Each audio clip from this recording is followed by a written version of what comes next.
तो आइए बात करते हैं हम लोग रिडॉक्स टाइट्रेशंस का। रिडॉक्स टाइट्रेशंस की बात करने से पहले हम वहाँ पे बात करेंगे कुछ कॉमन ऑक्सीडाइजिंग एजेंट और कुछ कॉमन रिड्यूसिंग एजेंट का। यहाँ पे हम लोग कुछ वेरी इंपॉर्टेंट ऑक्सीडाइजिंग एजेंट और रिड्यूसिंग एजेंट की बात करने वाले हैं, जिनकी इन्फॉर्मेशन हमें बाय हार्ट करनी है। ये इन्फॉर्मेशन जो है, ये इन्फॉर्मेशन हमें से समझनी है, ये इन्फॉर्मेशन हमें बाय हार्ट भी करनी है। एक एक करके अपन देखते हैं सारी इन्फॉर्मेशन जो हमें याद रखना है। तो सबसे पहले यहाँ पे अपन बात कर रहे हैं सम इंपॉर्टेंट ऑक्सीडाइजिंग एजेंट जिनको आप ऑक्सीडेंट भी बोल सकते हैं, लाइक दिस। तो हम आप पे बात करें कुछ इंपॉर्टेंट ऑक्सीडाइजिंग एजेंट के लिए। दो सबसे इंपॉर्टेंट ऑक्सीडाइजिंग एजेंट हम लोग यहाँ पे कॉमनली यूज करते हैं। सबसे पहला जो हम लोग यहाँ पे यूज करते हैं वो होता है MnO4- विच इज कॉल्ड पर मैंगनेट आयन, राइट। हम लोग जनरली KMnO4 यूज करते हैं। अगर KMnO4 होता है तो इसको बोलते हैं पोटेशियम पर मैंगनेट, और अगर सिर्फ MnO4- की बात करें तो हम उसको बोल रहे हैं पर मैंगनेट आयन। पर मैंगनेट आयन के अंदर मैंगनीज का ऑक्सीडेशन स्टेट आपका +7 होता है। ये आपका कॉमन ऑक्सीडाइजिंग एजेंट है या कॉमन ऑक्सीडेंट है। ऑक्सीडाइजिंग एजेंट का मतलब ये होता है कि सामने वाले को ऑक्सीडाइज करेगा, और अगर सामने वाले को ऑक्सीडाइज करेगा तो ऑफकोर्स ये खुद भी रिड्यूस होगा। तो ये किस फॉर्म में रिड्यूस होगा, ये क्या बनेगा खुद, ये डिपेंड करता है कि किससे की कंडीशंस है। कंडीशंस आपके यहाँ पे मेनली 3 ले रहे हैं अपन। एसिडिक ले सकते हैं, बेसिक ले सकते हैं या न्यूट्रल ले सकते हैं। तो अलग अलग मीडियम के करस्पॉन्डिंग इसका अलग अलग तरीके से रिडक्शन होता है। क्या होता है आइए देखते हैं।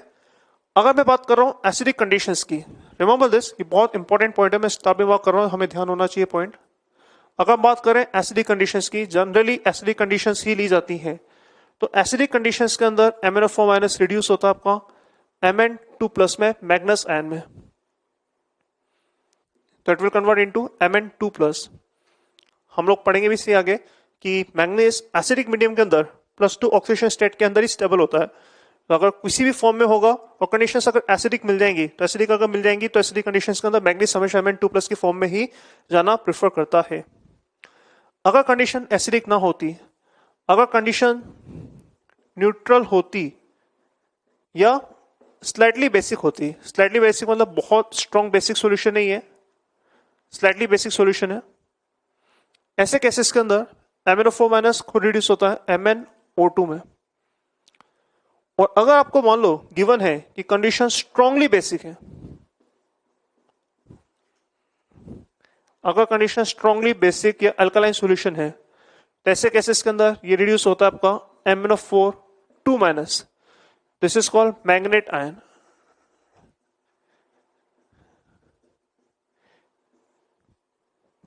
तो आप देख सकते हैं कि अलग अलग कंडीशन के करस्पॉन्डिंग ये अलग अलग फॉर्म में कन्वर्ट हो रहा है। हमें ये भी ध्यान रखना है, हमें तो ध्यान रखना ही है। अगर हम लोग क्विकली अगर देखें कि इन सभी केसेस में अगर MnO4- का एन फैक्टर कितना होगा वो एनालाइज करने की कोशिश करें तो क्या होगा।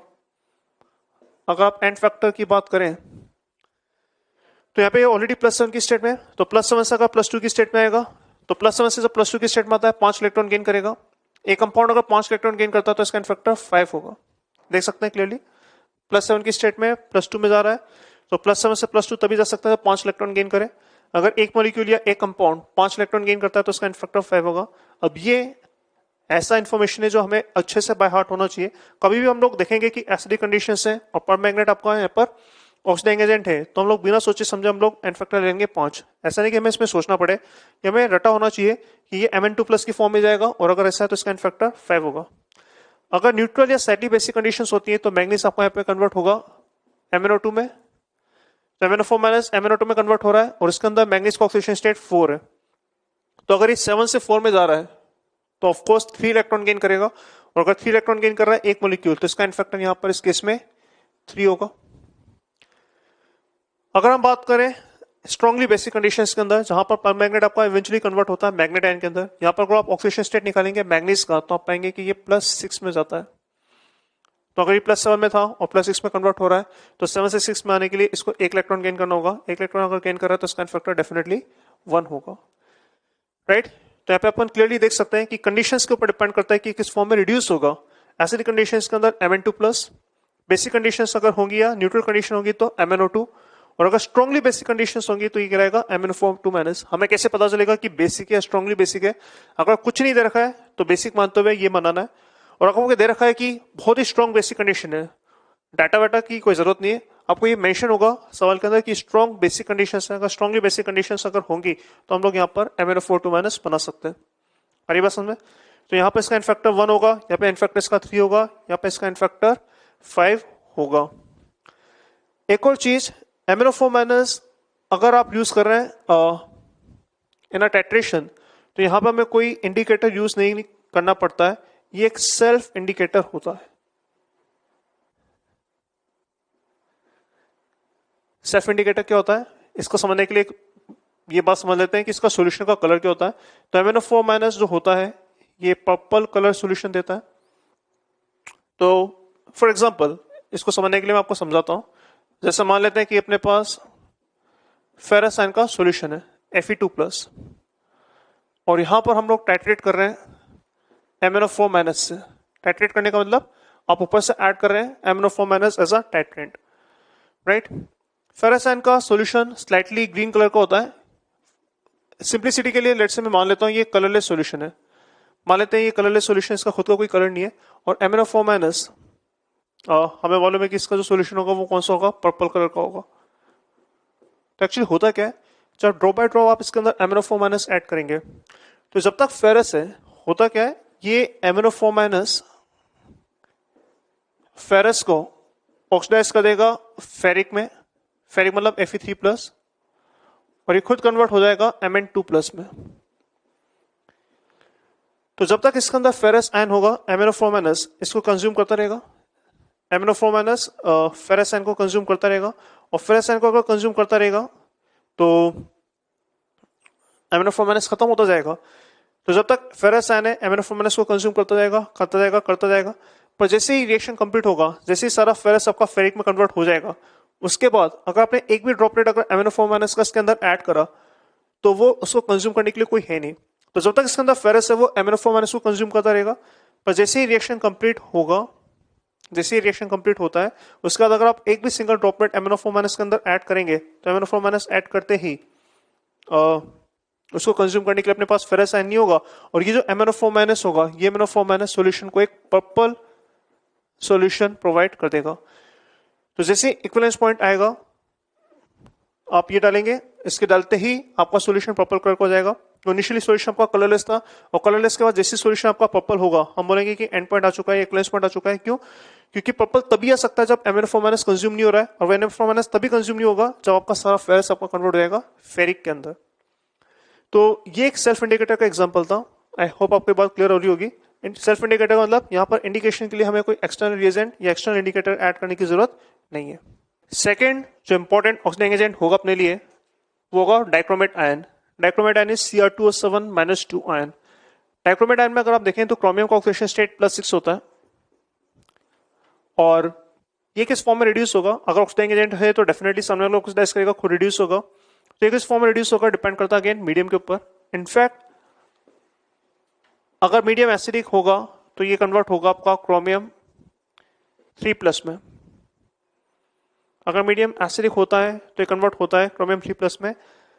अगेन ऐसा इन्फॉर्मेशन में ध्यान रखना है, और अगेन ऐसा इन्फॉर्मेशन में ये बता सकता हूं, जैसे मैंने डिस्कस किया था कि Mn2+ एसिडिक कंडीशन के अंदर स्टेबल होता है, वैसे क्रोमियम का भी स्टेबल ऑक्सीडेशन स्टेट +3 होता है एसिडिक कंडीशन के अंदर। तो अगर कंडीशन एसिडिक होंगी तो क्रोमियम अपने आप +3 की स्टेट में चला जाएगा। इंपॉर्टेंट है कि यहाँ पे एन फैक्टर कितना होगा, एन फैक्टर हमें बाय हार्ट करना है इस केस में। ये इन्फॉर्मेशन भी हमें बाय हार्ट करनी है कि भाई ठीक है, डाइक्रोमेट अगर है एसिडिफाइड कंडीशन से और डाइक्रोमेट है तो क्रोमियम 3+ में कन्वर्ट होगा। एन फैक्टर सोच सकते हैं कितना होगा, लास्ट टाइम हमने कैलकुलेशन करा था, इसका देखा था 6 से 3 है, चेंज ऑक्सीडेशन नंबर आपका 3 होगा। पर रिमेंबर दिस, यहाँ पे क्रोमियम एटम कितने हैं, 2, एटॉमिसिटी कितना है 2, तो change in oxidation state into atomicity कितना आ जाएगा 6। यहाँ पे एन फैक्टर आपका 6 आएगा। आप रिएक्शन को बैलेंस करके भी देख सकते हैं, या फिर ऐसा भी सोच सकते हैं कि एक क्रोमियम जब 6 से 3 में जाएगा तो एक क्रोमियम एटम 3 इलेक्ट्रॉन गेन करेगा। ऑफ कोर्स एक और क्रोमियम एटम 3 इलेक्ट्रॉन गेन करेगा, तो ये पूरा मॉलिक्यूल या आयन कितने इलेक्ट्रॉन गेन करेगा, तो एक क्रोमियम अगर 3 कर रहा है, 2 क्रोमियम मिलकर 6 करेंगे, तो ये पूरा मॉलिक्यूल या आयन कुल मिलाकर 6 इलेक्ट्रॉन गेन करेगा, इसलिए एन फैक्टर इसका 6 होगा। इंटरेस्टिंग पॉइंट यह है कि सिर्फ एसिडिक कंडीशंस के अंदर ही हम लोग डाइक्रोमेट को यूज करते हैं एज ऑक्सीडाइजिंग एजेंट। अगर कंडीशन बेसिक होंगी तो हम लोग इसको यूज नहीं करते हैं। क्यों? अगर कंडीशंस बेसिक होंगी तो क्या होगा? अगर कंडीशंस बेसिक होंगी, मान लो कंडीशंस बेसिक है, हाइड्रोक्साइड आयन है, अल्कलाइन कंडीशंस होगी तो सॉल्यूशन में OH माइनस होगा। तो in presence of alkaline medium आपका डाइक्रोमेट कन्वर्ट होता है क्रोमेट में। क्रोमेट होता है आपका CrO4 2 माइनस। अब this is called chromate and of course this is dichromate. वापस एक बार लिख रहा हूं। तो हो क्या रहा है, अल्कलाइन कंडीशंस के अंदर ये इसमें कन्वर्ट हो रहा है। अब क्रोमेट में भी क्रोमियम का ऑक्सीडेशन स्टेट +6 है और यहां पे भी ये +6 की स्टेट में। तो आपको क्या समझ में आ रहा है ऑक्सीडाइजिंग एजेंट क्यों नहीं है? ऑक्सीडाइजिंग एजेंट तब होता है जब कंपाउंड सामने वाले को ऑक्सीडाइज करके खुद रिड्यूस हो।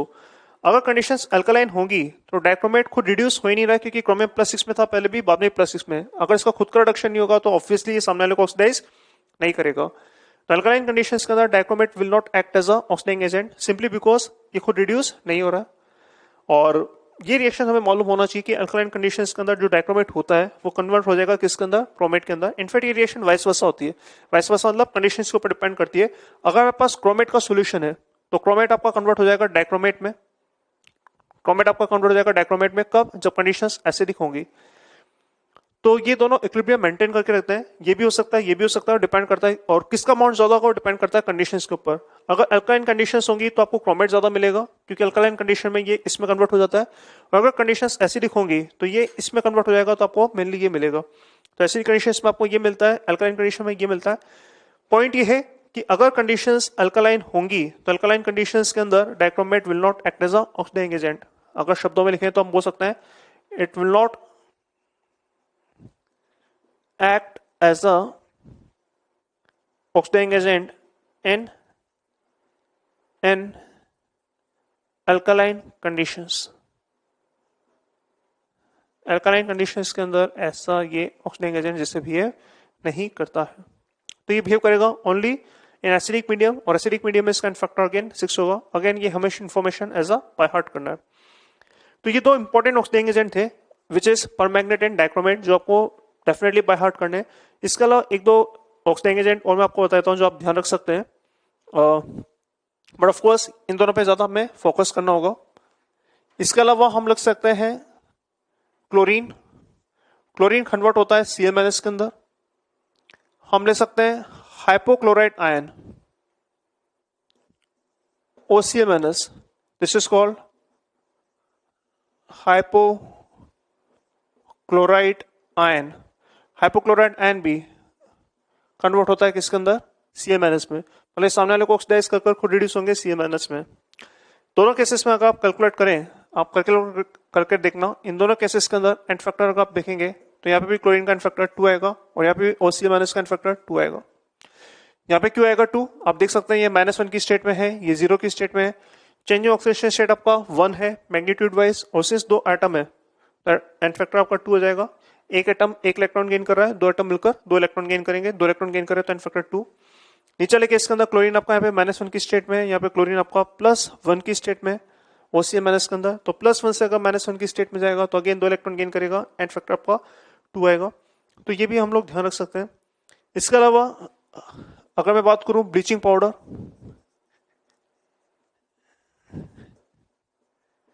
ब्लीचिंग पाउडर होता है आपका CaOCl2।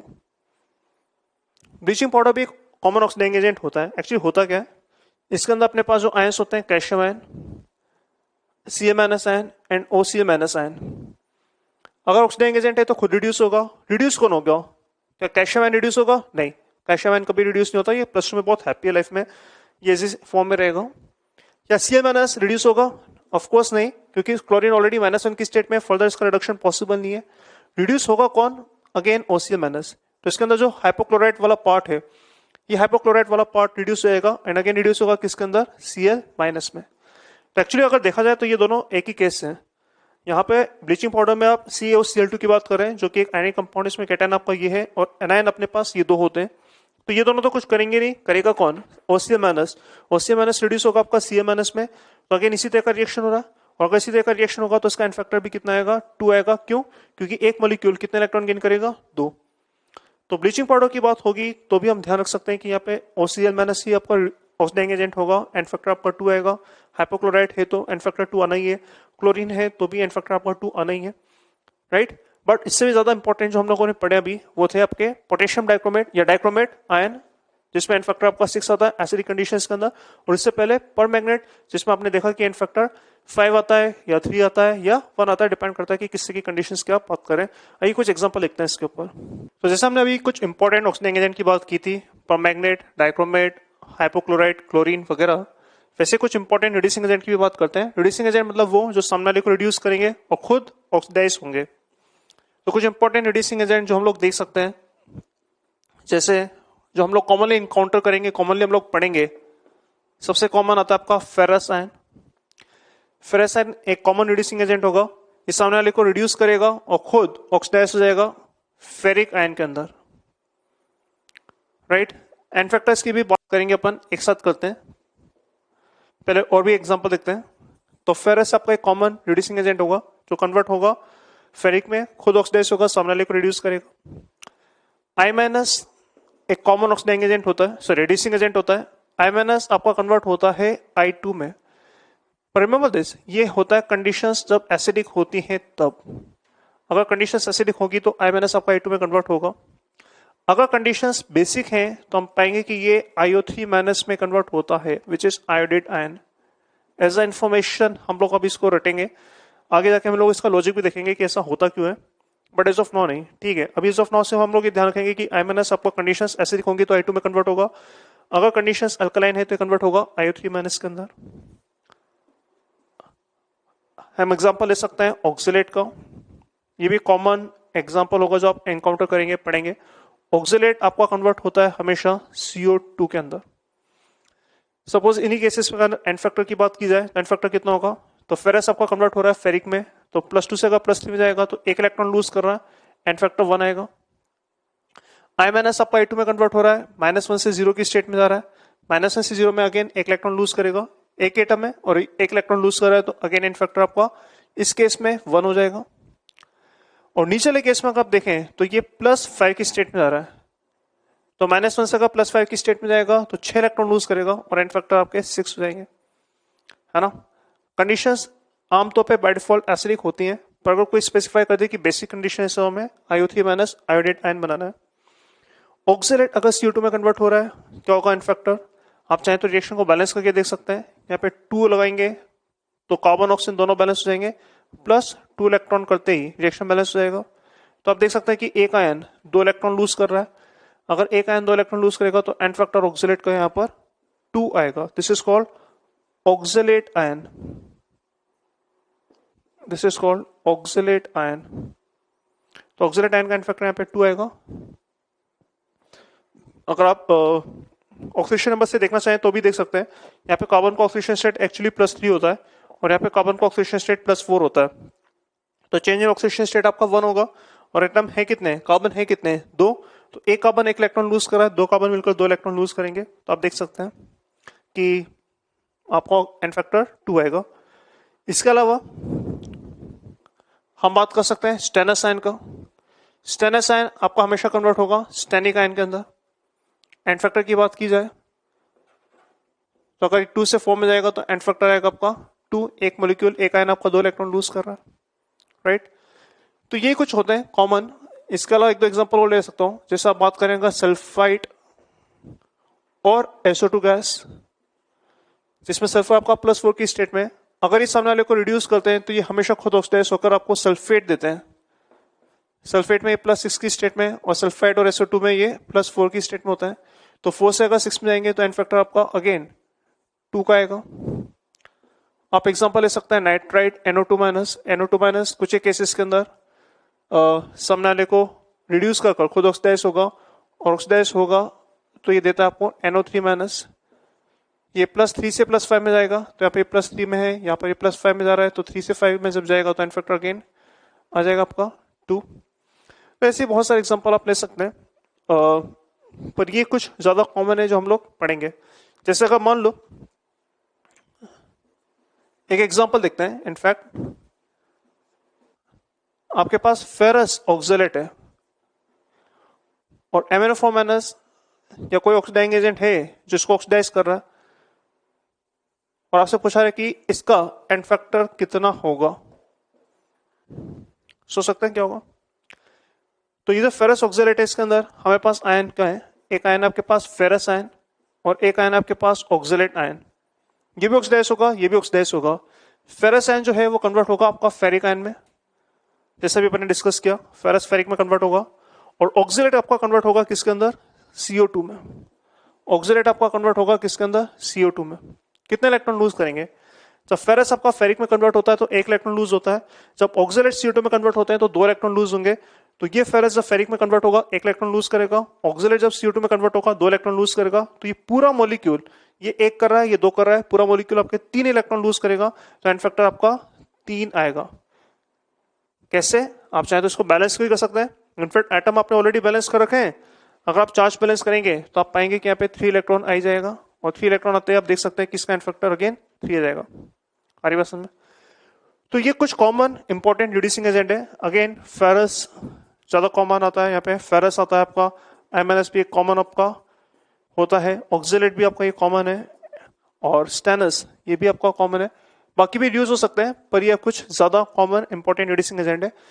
तो हमने बात की कुछ इंपॉर्टेंट ऑक्सीडाइजिंग एजेंट की, हमें बात की कुछ इंपॉर्टेंट रिड्यूसिंग एजेंट। अगेन मैं रिपीट कर रहा हूँ, ये हमें बाय हार्ट करने हैं।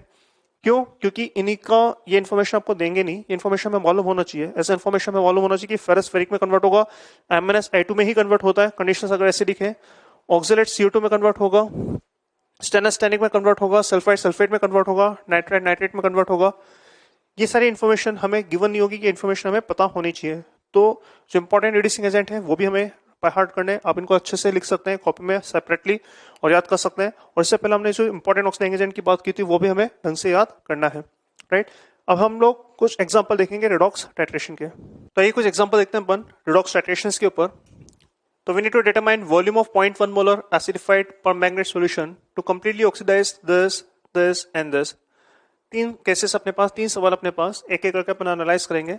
आपको दे रखा है कि हमारे पास एसिडिफाइड MnO4 माइनस सॉल्यूशन है, एसिडिफाइड परमैंगनेट है और वो ऑक्सीडाइज करेगा इसको इसको या इसको। तो हमें बताना है कि इसका कितना वॉल्यूम कंज्यूम होगा। तो ऑफ कोर्स जब केमिकल रिएक्शन कंप्लीट हो जाएगी तो हम बोल सकते हैं कि इक्विवेलेंट्स इक्वेट किया जा सकते हैं। अगर इसके मान लो X इक्विवेलेंट है तो इसके X इक्विवेलेंट को ऑक्सीडाइज करने के लिए इसके भी X इक्विवेलेंट लगेंगे, राइट।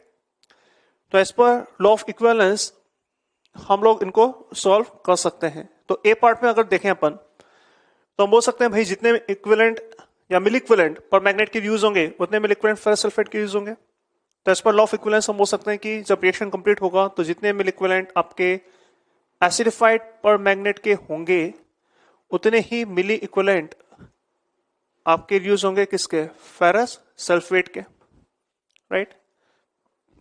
तो लॉ ऑफ इक्विवेलेंस लगा के हम लोग कर सकते हैं। हमें एन फैक्टर्स पता होना चाहिए।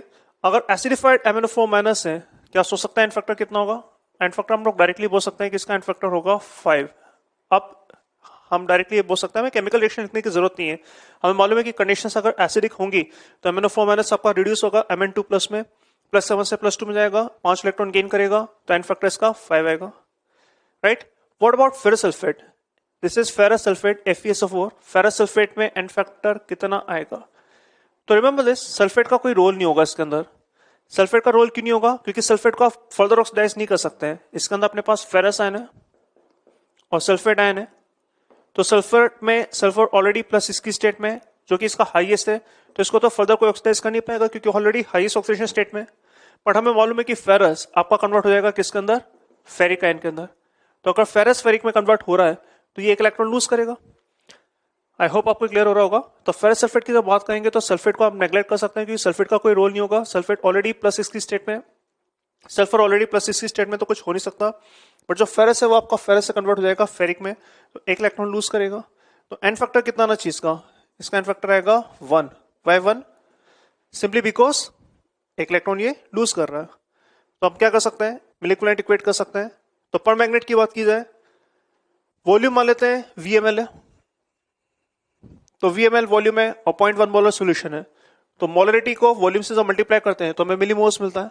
तो मिलीमोल्स जाएंगे 0.1 इंटू V, ये तो होगा आपके मिलीमोल्स, इंटू 5 करेंगे तो आपको मिलेंगे मिल इक्विवेलेंट्स, राइट। रिमेंबर दिस, हम लोग यहाँ पे जो इक्वेशन यूज कर रहे हैं वो ये है कि milli equivalent will be given by millimoles into n factor, right, जो हम लोग अभी तक यूज करते रहे थे। तो 0.1 into V, this is millimoles into 5, आपको एन फैक्टर करते ही मिली इक्विवेलेंट्स मिल जाएंगे।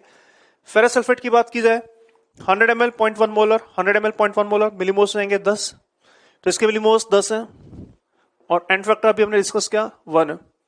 अगर आप सिंप्लीफाई करेंगे तो यहां से आपका वी आ जाएगा 20 ml। That will be the final answer. तो आप देख सकते हैं आपने simply law of milli equivalence या लॉ ऑफ इक्विवेलेंस लगा तो ये सॉल्व करना है। अगर हम बात करें बी पार्ट का, बी पार्ट में अगेन हमारे पास फेरस सल्फेट है और हमारे पास फेरिक सल्फेट भी है, दोनों का अमाउंट दे रखा है आपको। कैसे करेंगे सोचा जा सकता है, क्या डिफरेंट है इसके अंदर? एक्चुअली अगर थोड़ा ध्यान से सोचेंगे तो इसके अंदर कुछ भी डिफरेंट नहीं है। यहाँ पे फेरिक सल्फेट का कोई भी रोल नहीं है। क्यों फेरिक सल्फेट का रोल क्यों नहीं है? क्योंकि फेरिक सल्फेट में ऑलरेडी आयरन +3 की स्टेट में जो फर्दर ऑक्सीडाइज नहीं होगा और सल्फेट भी फर्दर ऑक्सीडाइज नहीं होगा, मतलब आप इसको ऑक्सीडाइज कर नहीं सकते हैं। अगर ऑक्सीडाइज होगा नहीं तो परमैंगनेट इसके साथ रिएक्ट करेगा ही नहीं। तो ये हो ना हो इससे फर्क ही नहीं पड़ेगा, आपको सिर्फ इससे ही फर्क पड़ेगा। 10 मिलीमोल फेरस सल्फेट है और 10 मिलीमोल फेरस सल्फेट वही था जैसे अपन ने ऊपर देखा था। तो अगर 10 मिलीमोल फेरस सल्फेट है तो जैसा ऊपर भी 10 मिलीमोल था, तो अगर यहाँ पे वॉल्यूम 20 ml आया तो यहाँ पे भी 20 ml आएगा। आप चाहे तो एक बार और लिख सकते हैं। सेम सॉल्यूशन MnO4- के इक्विवेलेंट आप इक्वेट कर सकते हैं as milli equivalent of ferrous sulphate. तो इसके मिली इक्विवेलेंट्स होंगे 0.1 इंटू वी, ये तो आपके मिलीमोल्स है, into 5, 0.1 into V millimoles into 5 आपका एन फैक्टर है, तो आपको मिल जाएंगे मिली इक्विवेलेंट्स। इसके मिलीमोल्स आपको दे रखे हैं 10 और एन फैक्टर आपका 1, तो क्लियरली देख सकते हैं यहाँ पे भी वी आपका 20 ml आ जाएगा, राइट। तो ए और बी सेम ही एग्जांपल थे, सिर्फ हमें ध्यान रखना था कि यहाँ पे फेरिक सल्फेट का कोई भी रोल नहीं होगा। थर्ड एग्जांपल देखें, स्टेनस ऑक्सलेट। स्टेनस ऑक्सलेट की बात करें, this is called stannous oxalate. यहाँ पर अपने पास जो आयन है वो है स्टेनस जो कि Sn2+ है और ऑक्सलेट जो कि C2O4-2 है, right. Again law of milli equivalence लगाएंगे तो हम बोल सकते हैं कि जितने मिली इक्विवेलेंट्स परमैंगनेट के MnO4- के कंज्यूम होंगे, अगेन उतने मिली इक्विवेलेंट्स कंज्यूम होंगे स्टेनस ऑक्सलेट के। बट ये लगाने के लिए हमें मालूम होना चाहिए कि इसके एन फैक्टर क्या होगा। एन फैक्टर कैसे कैलकुलेट करेंगे स्टेनस ऑक्सलेट का? यहां पर जो स्टेनस है ये कन्वर्ट होगा स्टेनिक में, है ना, और 2 इलेक्ट्रॉन लूज करेगा, और ऑक्सलेट कन्वर्ट होगा आपका CO2 में एंड अगेन ये 2 इलेक्ट्रॉन लूज करेगा। तो हमें क्लियर होना चाहिए कि स्टेनस हमेशा 2 इलेक्ट्रॉन लूज करता है, ऑक्सलेट 2 इलेक्ट्रॉन लूज करेगा। तो ये 2 इलेक्ट्रॉन लूज कर रहा है, ये भी 2 इलेक्ट्रॉन लूज कर रहा है, ये पूरा मॉलिक्यूल 4 इलेक्ट्रॉन लूज करेगा। और अगर ये पूरा मॉलिक्यूल 4 इलेक्ट्रॉन लूज करेगा तो इसका जो एन फैक्टर आएगा वो आएगा 4। क्लियर है? तो ये 2 इलेक्ट्रॉन लूज कर रहा है, 2 इलेक्ट्रॉन लूज कर रहा है, मॉलिक्यूल आपका 4 इलेक्ट्रॉन लूज कर रहा है। एक मॉलिक्यूल अगर 4 इलेक्ट्रॉन लूज करता है तो इसका एन फैक्टर 4 आएगा। तो अगेन मिली इक्विवेलेंट्स आप इक्वेट कर सकते हैं। तो दिस इज 0.1 इंटू वी, ये तो मिलीमोल्स थे, एन फैक्टर आपका 5 है, राइट। इसके मिलीमोल्स आपको कितने देंगे? 10 मिलीमोल्स आपको गिवन है और एन फैक्टर आपका 4 है। सिंप्लीफाई करेंगे तो वी आ जाएगा आपका 80 ml, राइट। तो ये कुछ एग्जांपल्स थे, कुछ एग्जांपल अपन देखते हैं, पर आई होप आपको ये समझ में आ रहा होगा। ये सारे एग्जांपल्स आपके रिडॉक्स टाइट्रेशन के अंदर, जिसमें एक आपका टाइट्रेंट होगा और एक आपका टाइट्रेट होगा। इक्विवेलेंस पॉइंट पर आप दोनों के मिली इक्विवेलेंट इक्वेट कर सकते हैं और सॉल्व कर सकते हैं। आइए कुछ एग्जांपल और देखते हैं। आइए एक दो एग्जांपल और देखते हैं। In this particular case, we need to determine millimoles of acidified dichromate to completely oxidize these solutions.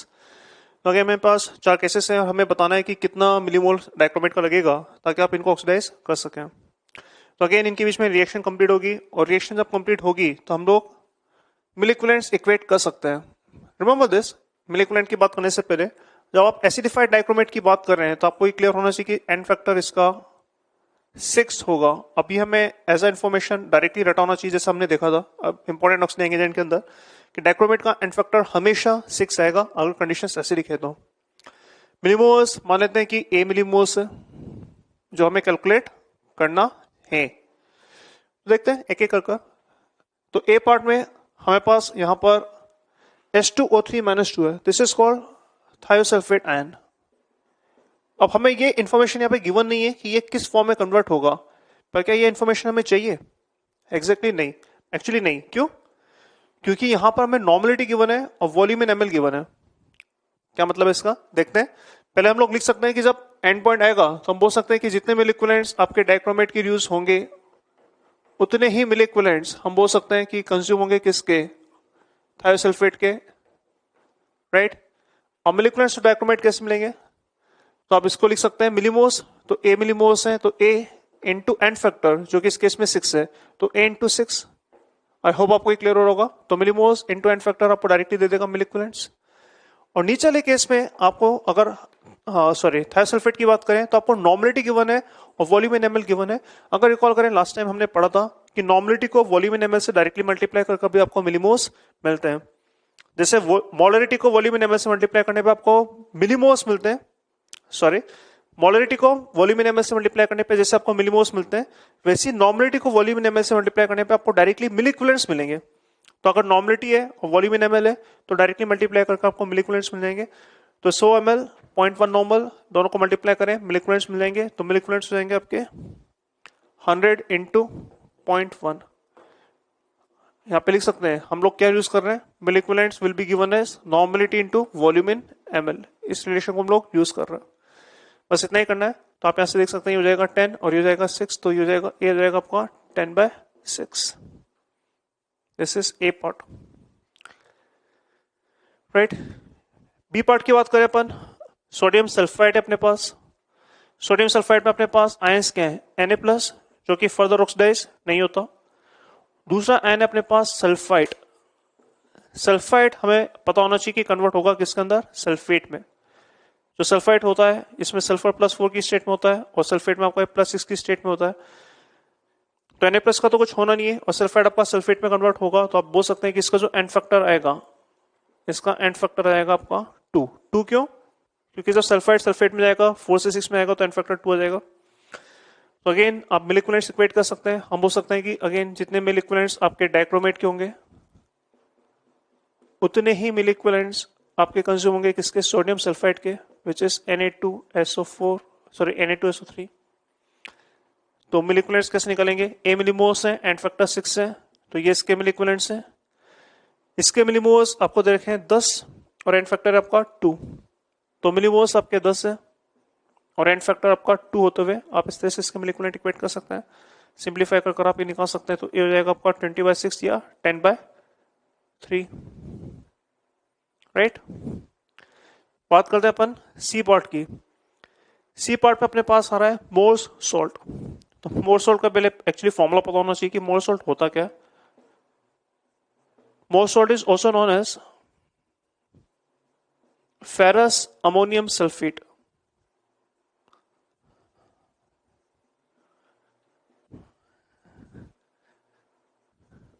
जिसको हम लोग FAS भी कई बार लिख लेते हैं, फेरस अमोनियम सल्फेट और मोर्स सॉल्ट।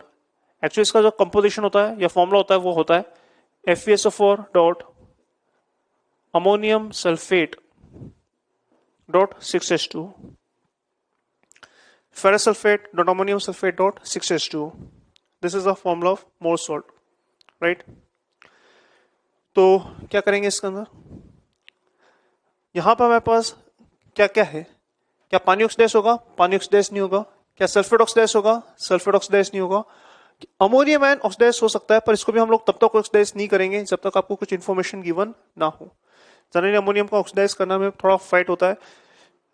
इसके जो रीजंस होते हैं वो काइनेटिक्स होते हैं। इसको ऑक्सीडाइज करने में प्रोसेस बहुत ही स्लो होता है।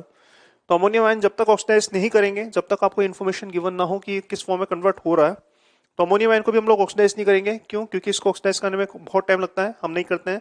सल्फेट इसलिए नहीं कर सकते कि ऑलरेडी सल्फर +6 की स्टेट में, सल्फर ऑलरेडी +6 की स्टेट में, पानी ऑक्सीडाइज होगा नहीं। तो इवेंचुअली ऑक्सीडाइज होने के लिए बचा कौन, अगेन बचा आपके पास फेरस आयन, और यही फेरस आयन आपका कन्वर्ट होगा किसके अंदर, फेरिक आयन में। अब ये फेरस आपका फेरिक में कन्वर्ट होगा तो एंड फैक्टर अगेन आपका जाएगा कितना, 1। तो ये जो मोर्स सॉल्ट है इसका भी एंड फैक्टर आपका आ जाएगा 1। आई होप आपको क्लियर होगा। तो मोर्स सॉल्ट का एंड फैक्टर हम लोग 1 लेंगे क्योंकि इसमें ऑक्सीडाइज होने वाला जो पार्ट होगा वो सिर्फ फेरस आयन होगा। अमोनियम अगर आपको नहीं दे रखा है तो हम लोग इसको ऑक्सीडाइज नहीं करेंगे। तो एंड फैक्टर इसका 1 लेते हुए आप क्या कर सकते हैं, अगेन मोलेकुलर इक्वेट कर सकते हैं। तो हम बोल सकते हैं कि भाई जितने मोलेकुलेंट्स आपके डाइक्रोमेट के हैं उतने मोलेकुलेंट आप इक्वेट कर सकते हैं एज ऑफ मोर्स सॉल्ट और अगर रखें डाटा तो A मिलीमोल्स इंटू 6 ये आपके मिली इक्विवेलेंट्स है। मोल सोल्ट की बात करें तो मिलीमोल्स आपके 10 है, तो दिस इज 10, एंड फैक्टर आपका 1। तो अगेन अगर सिंप्लीफाई करेंगे तो ये हो जाएगा आपका 10/6, राइट। तो इससे से देख सकते हैं डी एक इंटरेस्टिंग पार्ट है, थोड़ा ध्यान से देखें अगर डी पार्ट को। डी में हमारे पास 10 मोल फेरस सल्फेट है और 10 मोल फेरस ऑक्सैलेट है। फेरस सल्फेट भी ऑक्सीडाइज होगा, अगेन सल्फेट वाला पार्ट तो ऑक्सीडाइज होगा नहीं। अगर सोचें अपन एन फैक्टर इसका क्या हो सकता है, पहले एन फैक्टर की बात करते हैं फिर देखते हैं कैसे करेंगे। तो क्या फेरस सल्फेट ऑक्सीडाइज होगा? हाँ होगा। क्यों? क्योंकि सल्फेट तो होता नहीं है, बट इसमें जो फेरस है ये फेरस आपको ऑक्सीडाइज होगा, और फेरस ऑक्सीडाइज होकर आपको देगा फेरिक आयन। फेरिक आयन अगर देखा तो इसका एन फैक्टर हो जाएगा 1, जैसे भी अपने डिस्कस किया फेरस सल्फेट आपका एन फैक्टर 1 देता है। What about ferrous oxalate? कोई सोच सकता है कि इसका एन फैक्टर क्या होगा या क्या ऑक्सीडाइज होगा? अगेन ये भी ऑक्सीडाइज होगा। इनफैक्ट अभी हमने एग्जांपल में देखा भी था कि फेरस ऑक्सैलेट जब ऑक्सीडाइज होगा तो फेरस आपका कन्वर्ट होगा फेरिक में, और ऑक्सैलेट वाला पार्ट आपका कन्वर्ट होगा CO2 में। तो जब फेरस आपका फेरिक में कन्वर्ट होता है तो 1 इलेक्ट्रॉन लूज करेगा, और ऑक्सैलेट जब आपका CO2 में कन्वर्ट होगा तो ये 2 इलेक्ट्रॉन लूज करेगा। तो ऑक्सैलेट हमेशा 2 इलेक्ट्रॉन लूज कर रहा है, फेरस 1 इलेक्ट्रॉन लूज कर रहा है, तो ये मॉलिक्यूल कितने इलेक्ट्रॉन लूज करेगा? 3। आप रिएक्शन को ऐसे बैलेंस करके भी देख सकते हैं। तो इसका जो एन फैक्टर रहेगा वो एन फैक्टर आपका 3 आएगा। जैसे अपन ने स्टेनस ऑक्सैलेट की बात की थी इससे पहले, वैसे अपन फेरस ऑक्सैलेट की बात कर सकते हैं। ऑक्सैलेट 2 इलेक्ट्रॉन लूज करता है, फेरस 1 इलेक्ट्रॉन लूज करता है, एन फैक्टर इसका आ जाएगा 3। तो ये भी ऑक्सीडाइज होगा, ये भी ऑक्सीडाइज होगा। करेंगे कैसे? आइए देखते हैं इसको। तो फेरस सल्फेट का एन फैक्टर देखा अपन ने 1, फेरस ऑक्सैलेट का एन फैक्टर देखा अपन ने 3, और इसको हम लोग ऑक्सीडाइज कर रहे हैं यूजिंग डाइक्रोमेट। तो एसिडिफाइड डाइक्रोमेट हम लोग इसके अंदर यूज कर रहे हैं। एक्चुअली होता क्या है, ये इसको भी ऑक्सीडाइज करेगा, ये इसको भी ऑक्सीडाइज करेगा। इमेजिन करो कि अगर इसके X मिल इक्विवेलेंट है और इमेजिन करो कि इसके Y मिल इक्विवेलेंट है, तो इसके X मिल इक्विवेलेंट को ऑक्सीडाइज करने के लिए इसके X मिल इक्विवेलेंट लगेंगे, राइट। अगर इसके X मिल इक्विवेलेंट है तो इसको ऑक्सीडाइज करने के लिए इसके X मिल इक्विवेलेंट लगेंगे, और अगर इसके Y मिल इक्विवेलेंट है तो इसके Y मिल इक्विवेलेंट को ऑक्सीडाइज करने के लिए अगेन इसके Y मिल इक्विवेलेंट लगेंगे। जितने मिल इक्विवेलेंट इसके होते हैं उतने मिल इक्विवेलेंट इसके कंज्यूम होंगे, जितने मिल इक्विवेलेंट इसके होंगे उतने मिल इक्विवेलेंट इसके कंज्यूम होंगे। अगर ये इसको भी ऑक्सीडाइज करेगा, इसको भी ऑक्सीडाइज करेगा, तो इसके जो मिल इक्विवेलेंट होंगे ओवरऑल कंज्यूम सोच सकते हैं कितने होंगे। अगर इसके X है तो इसको ऑक्सीडाइज करने के लिए X, अगर इसके Y है तो इसको ऑक्सीडाइज करने के लिए इसके Y। मतलब क्या हम ये बोल सकते हैं कि यहां पे जो मिल इक्विवेलेंट्स ऑफ डाइक्रोमेट कंज्यूम होंगे it will be same as mill equivalents of ferrous sulfate plus mill equivalents of ferrous oxalate। Again repeat कर रहा हूं, ऐसा कैसा है, ये इक्वेशन कैसा है। अगर इसके X मिल इक्विवेलेंट है तो इसको X मिल इक्विवेलेंट को ऑक्सीडाइज करने के लिए इसके X कंज्यूम होंगे, और अगर इसके Y मिल इक्विवेलेंट है तो इसको Y मिल इक्विवेलेंट को ऑक्सीडाइज करने के लिए इसके Y मिल इक्विवेलेंट कंज्यूम होंगे। तो अगर ये X है और ये Y है तो इसके जो ओवरऑल मिल इक्विवेलेंट कंज्यूम होंगे वो कितने होंगे? X plus Y, right. तो एक सिंपल सा इक्वेशन है, और एन फैक्टर्स हमें मालूम है तो आप यहां पर वैल्यू सब्स्टिट्यूट कर सकते हैं। तो वैल्यू सब्स्टिट्यूट करें अगर डाइक्रोमेट के करस्पॉन्डिंग अगर देखा जाए तो डाइक्रोमेट के मिलीमोल्स 8 थे, एन फैक्टर 6। फेरस सल्फेट के मिलीमोल्स यहाँ पे 10, एन फैक्टर 1। फेरस ऑक्सैलेट के मिलीमोल्स अगेन 10 और एन फैक्टर आपका 3।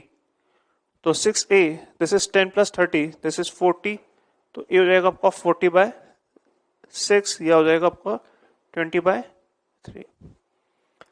राइट। तो इस तरह के कुछ सवाल हम लोग कर सकते हैं।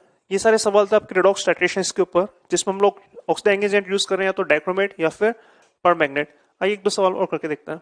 तो आइए कुछ सवाल और करते हैं। इस पहले सवाल में डायग्रामेटिकली मैंने समझा रखा है, आप समझ लीजिए, फिर इसको ट्राई करते हैं अपन। हमारे पास सोल्यूशन है 100 ml 0.5 molar NaC, 100 ml 0.5 molar mole salt solution. हमारे पास 100 ml 0.5 molar mole salt solution है, और इसको हम लोग ऑक्सीडाइज कर रहे हैं using bleaching powder which is CaOCl2। और इसको ऑक्सीडाइज करने के लिए A मिलीमोल्स लग रहे हैं कैल्शियम ऑक्सीक्लोराइड या ब्लीचिंग पाउडर के, तो हमें बताना है कि A का वैल्यू क्या होगा। तो अगेन जब ये ऑक्सीडाइज हो जाएगा, रिएक्शन कंप्लीट हो जाएगा, तो हम बोल सकते हैं ऑफ कोर्स कि at equivalence point, equivalence point मतलब जहां पर रिएक्शन कंप्लीट हो जाएगा, जितने मिल इक्विवेलेंट डाइक्रोमेट के, सॉरी डाइक्रोमेट नहीं इस केस में, जितने मिल इक्विवेलेंट CaOCl2 के कंज्यूम होंगे उतने ही मिल इक्विवेलेंट आपके मोल सॉल्ट के कंज्यूम होंगे। तो मिल इक्विवेलेंट हम लोग इक्वेट कर सकते हैं। मिल इक्विवेलेंट इक्वेट करने से पहले हमें एंड फैक्टर पता होना चाहिए। तो मोर सॉल्ट का एंड फैक्टर अभी हमने डिस्कस किया था कि एंड फैक्टर होगा इसका 1, क्योंकि जो सिर्फ फेरस है वही कन्वर्ट होगा आपका फेरिक आयन के अंदर। और ब्लीचिंग पाउडर का एंड फैक्टर होगा आपका 2। ये भी हमने डिस्कस किया था अभी जब इंपॉर्टेंट ऑक्सीडाइजिंग एजेंट की बात कर रहे थे, क्योंकि ब्लीचिंग पाउडर के अंदर अपने पास जो आयंस होते हैं वो होते हैं कैल्शियम आयन, Ca- आयन और OCl- आयन। कैल्शियम आयन कुछ करेगा नहीं, Ca- कुछ करेगा नहीं, OCl- सामने वाले को ऑक्सीडाइज करेगा Ca- में। आप चाहे तो रिएक्शन लिख सकते हैं। रिएक्शन अगर इसका लिखना चाहे तो होगा क्या, जो OCl- है आपका ब्लीचिंग पाउडर का, वो मोर सॉल्ट के फेरस आयन को ऑक्सीडाइज करेगा फेरिक आयन में और ये रिड्यूस हो जाएगा Ca- में। अगर रिएक्शन लिखना चाहे तो कुछ इस तरह का रिएक्शन होगा, ब्लीचिंग पाउडर का OC- मोर सॉल्ट के फेरस को ऑक्सीडाइज करेगा फेरिक में और खुद रिड्यूस होगा किसमें, Cl- में। पर हमें इतना कुछ ध्यान रखना है नहीं, हमें मालूम होना चाहिए कि एंड फैक्टर कितना होगा। ये ऑलरेडी डिस्कस कर चुके हैं कि इसका एंड फैक्टर 2 होता है, इसका एंड फैक्टर 1 होता है। मिल इक्विवेलेंट इक्वेट करके अपन काम चला सकते हैं। तो अगर इसके A मिलीमोल्स हैं तो हम बोल सकते हैं इसके मिल इक्विवेलेंट कितने होंगे, तो A तो आपके मिलीमोल्स है, एंड फैक्टर इसका 2, तो A into 2 मिल इक्विवेलेंट्स हो गए। मोल सॉल्ट की बात की जाए तो 100 ml 0.5 मोलर, मिलीमोल्स जाएंगे आपके दिस इंटू दिस, तो मिलीमोल्स जाएंगे आपके 50 और एंड फैक्टर कितना इसका 1। That's it. तो यार सब सिंप्लीफाई करके बोल सकते हैं कि A आपका 25 आ जाएगा। तो ये इस तरह से किया जा सकता है। सेकेंड सवाल की बात करते हैं। एसिडिफाइड परमैंगनेट अपने पास जिसका अमाउंट दे रखा है 100 ml x मोलर और ये ऑक्सीडाइज कर रहा है थायोसल्फेट को। This is called thiosulphate H2O3-2। लिख देता हूं मैं आपके आगे। दिस इज कॉल्ड थायोसल्फेट, जैसा पे हमने डिस्कस किया था। तो ये रिएक्शन हो रहा है और ये इसको कंप्लीटली ऑक्सीडाइज कर रहा है और हमें बताना है कि x होगा कितना। तो x कैसे डिटरमाइन करेंगे, अगेन हम लोग लिख सकते हैं कि जब इक्विवेलेंस पॉइंट आएगा तो इक्विवेलेंस पॉइंट आने पर जितने मिल इक्विवेलेंट आपके परमैंगनेट के कंज्यूम होंगे उतने ही मिल इक्विवेलेंट आपके कंज्यूम होंगे किसके, थायोसल्फेट के, राइट। बट इस केस में एंड फैक्टर की बात की जाए, अगर एसिडिफाइड है तो इसका एंड फैक्टर तो क्लियर है, इसका एंड फैक्टर 5 ही होगा। थायोसल्फेट का एंड फैक्टर कितना होगा, इसके लिए आपको एक इंफॉर्मेशन दे रखा है कि आपका थायोसल्फेट कन्वर्ट हो रहा है सल्फेट के अंदर। आप यहां पर ऑक्सीडेशन स्टेट से भी कर सकते हैं, आप यहां पर रिएक्शन को बैलेंस करके भी देख सकते हैं। यहां पर सल्फर का एवरेज ऑक्सीडेशन स्टेट 2 होता है और यहां पर ये +6 में होता है। तो क्या होगा इसका एंड फैक्टर, अगर ये 2 से 6 में जाएगा सल्फर तो एक सल्फर 4 इलेक्ट्रॉन लूज करेगा और अपने पास सल्फर कितने 2, तो अगर एक सल्फर 4 इलेक्ट्रॉन लूज करा तो 2 सल्फर मिलकर लूज करेंगे 8 इलेक्ट्रॉन। हम बोल सकते हैं कि इसका एंड फैक्टर 8 आएगा। ये एंड फैक्टर आप रिएक्शन को बैलेंस करके भी देख सकते हैं, आप करके देख लेना। एंड फैक्टर 8 ही आएगा। हम डायरेक्टली ऑक्सीडेशन स्टेट से बोल रहे हैं, डिफरेंस इन ऑक्सीडेशन नंबर कितना है 4 का और एटॉमिसिटी कितना है 2, तो एंड फैक्टर आपका 8 आ जाएगा। एक सल्फर 4 इलेक्ट्रॉन लूज कर रहा है, 2 सल्फर मिलकर 8 इलेक्ट्रॉन लूज करेंगे। एंड फैक्टर आ चुका है, इक्वेशन अपने पास है, वैल्यू सब्स्टिट्यूट कर सकते हैं, देख सकते हैं। तो पर मैग्नेट की बात की जाए 100 ml x मोलर, तो 100 into x, वॉल्यूम को मोलरिटी से जैसे मल्टीप्लाई करेंगे आपको मिलीमोल्स मिल जाएंगे, इनटू 5 ये आपका एंड फैक्टर है। तो millimoles into n factor milli equivalents दे देंगे, volume into molarity millimoles, millimoles into n factor milli equivalents. इसमें डायरेक्टली आपको मिलीमोल्स दे रखे हैं 10 और एंड फैक्टर इसका ऑलरेडी हमें मालूम है एस 8। That's it. तो यहां से आप देख सकते हैं कि x जाएगा आपका एक 10 से 10 कैंसिल हो जाएगा और जाएगा आपका 8/50 या दिस इज 4/25 या अगर लिखना चाहे तो इसको हम लिख सकते हैं एज 16/100। तो this can be written as 0.16। This will be the final answer. तो एक और सवाल करते हैं अपन। In this problem, we have been given 100 millimoles of this particular compound. This is potassium hydrogen oxalate dot 3 oxalic acid.